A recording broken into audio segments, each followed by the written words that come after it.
All right, I wanted to make this video because I was having a discussion with a patient yesterday, and we were talking about and they work in the trades. So we have a lot of people that work in the trades, like blue collar physical workers, a lot of people, and even if you're a mom, this applies to you also.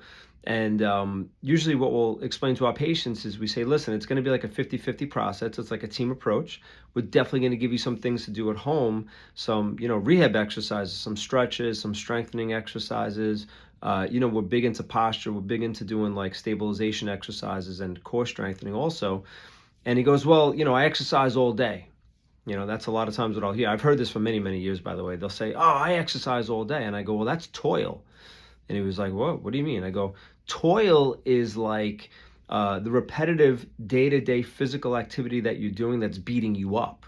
It's not beneficial for you. It's like, I'm a blue collar doctor. I told him, I go, I'm a blue collar doctor too. I know what it's like. I've had many physical jobs my whole life, and I still have a physical job. It's like I'm bending over, adjusting people. What's that do to my wrists, my shoulders, my elbows, my back, knees, whatever it may be. I go, it's like that day-to-day, activity that you're doing, that's not beneficial. I said, that's not what we're talking about. Just because you have a physical job, if it's toil, if it's something that's like beating you up, it's slowly breaking you down. And if you don't counterbalance that, well, what's going to happen to you? So one thing that, we find in our office that happens is from that repetitive stress that's done under gravity, what it does is it locks up the joints in your spine.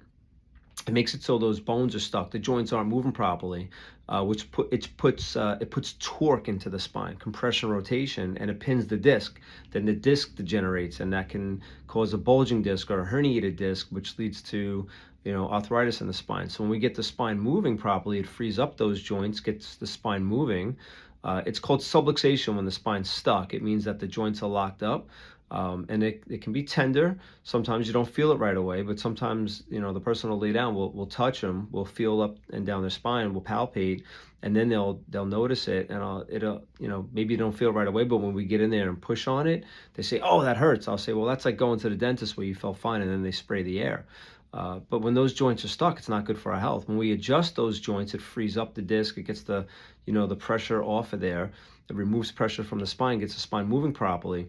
When the spine's stuck, it sends stress signals to the brain. It's up the spinal thalamic tract. It sends negative nociceptive information. It's bad information. Causes release in stress hormones, and it puts you into fight or flight stress response, sympathetic overdrive. When we get the spine moving properly, it counterbalances this day-to-day toil, this day-to-day repetitive stress that we've been putting on ourselves. It actually sends positive, good information, proprioceptive information up the spinocerebellar tracts, and it affects the vagus nerve. Okay, so the cerebellum feeds into a lot of higher level areas in the brain. So it's a really beneficial thing. It gets you out of sympathetic overdrive. But when I was explaining this to him, he goes, yeah, I never really thought of it that way. It's like, yeah, I have a physical job, but we have like sanitation guys up and down off the truck. We have guys that deliver for UPS, maybe FedEx. Maybe they're a plumber, electrician. Maybe they're an iron worker or an elevator mechanic. We have all these different trades. We have patients in every different trade. And then we have like the mom who's bending over, changing baby, or who's holding baby, feeding baby. You understand? So it's the day-to-day stress under spine that breaks us down, but you need to counterbalance that. So you might be in a physical job and you might be thinking, oh, I'm good. I'm doing a physical job. It's definitely better than sitting all day, but it can definitely wear you down and break you down. So you need to do things to counterbalance that. So, one of the things we always recommend is walking, to get the spine moving, but definitely coming in for an exam so we can actually check to see if the bones in your spine are stuck. And then we definitely want to give some specific stretches and rehab exercises that we do depending on what's going on with your case. All right, so I hope that makes sense.